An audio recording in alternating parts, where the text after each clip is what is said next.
शुभमन गिल ने रणजी ट्रॉफी में धमाकेदार शतक लगाकर अपनी फॉर्म में वापसी की है। कर्नाटक के खिलाफ उनकी इस पारी ने भारत के फैंस को बड़ी राहत दी है। शुभमन गिल ने कर्नाटक के खिलाफ दूसरी पारी में 171 गेंदों पर 14 चौकों और 3 गगनचुंबी छक्कों की मदद से 102 रन बनाए।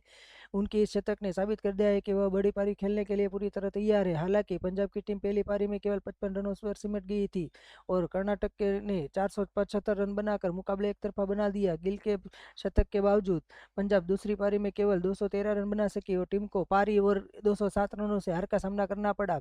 लेकिन गिल का यह शतक चैंपियन ट्रॉफी से पहले भारतीय टीम के लिए सकारात्मक संकेत है। हाल ही में बॉर्डर गावस्कर ट्रॉफी में गिल का प्रदर्शन निराशाजनक रहा था, लेकिन इस पारी से कोच गौतम गंभीर ने राहत की सांस ली होगी। गौतम गंभीर ने खिलाड़ियों को घरेलू क्रिकेट खेलने पर जोर दिया था ताकि उनकी फॉर्म और आत्मविश्वास दोनों वापस आ सके।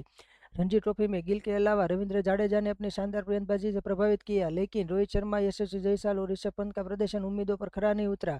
अब सभी की नज़र 30 जनवरी से शुरू होने वाले अगले राउंड पर है, जहां शायद विराट कोहली भी खेलते नजर आए। आपको क्या लगता है, क्या ये खिलाड़ी अपने प्रदर्शन में सुधार कर पाएंगे? हमें कमेंट करके जरूर बताइए।